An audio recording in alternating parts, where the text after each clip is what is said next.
Bonjour, c'est David Leclerc pour Belgian Investor. Voici la mise à jour en vidéo de mon avis concernant l'indice DAX. Alors, le DAX cette semaine nous fait une semaine haussière après un retour la semaine dernière sur les niveaux des 6391 points. La zone de croisement M20, M50, je vous l'avais signé dans le briefing, sera une zone importante, et également le bas de la fourchette qui a pu jouer son rôle de support.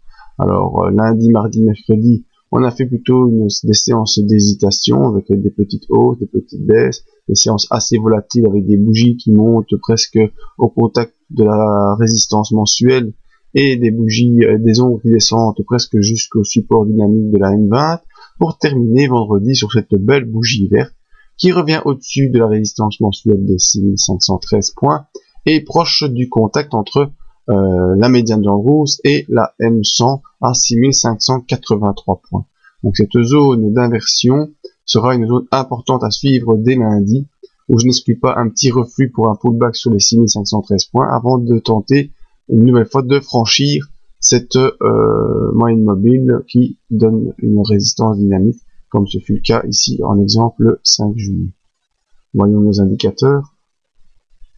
Le MACD toujours bien positif au-dessus de son signal et va en accélération depuis vendredi, ce qui tendrait à faire penser à une poursuite de la hausse pour le début de la semaine prochaine.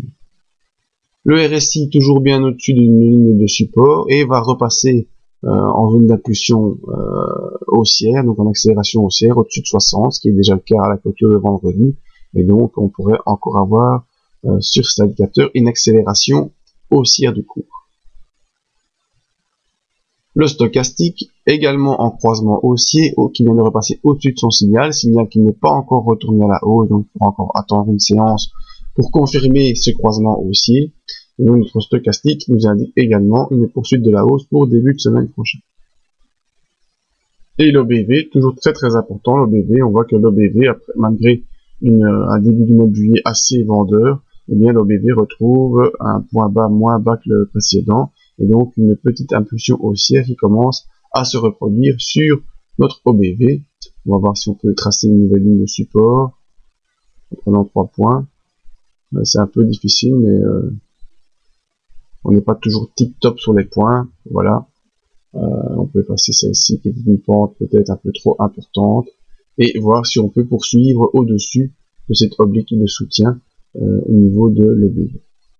Donc, tant au niveau du graphique qu'au niveau des indicateurs, on est sur une nouvelle impulsion haussière qui semble pouvoir se développer. Alors, attention à la zone de la M100 qui pourrait rejeter le cours momentanément, peut-être en cours de séance, sur les 6513, ce qui serait un bon point d'entrée. Et l'objectif de la semaine serait de rejoindre ici les 6692 points, qui est une zone de résistance intermédiaire. Voilà pour mon avis sur le DAX. Vous pouvez nous rejoindre sur le site, voir d'autres avis sur indices matières premières et venir un peu consulter les services proposés. Merci à tous, à bientôt.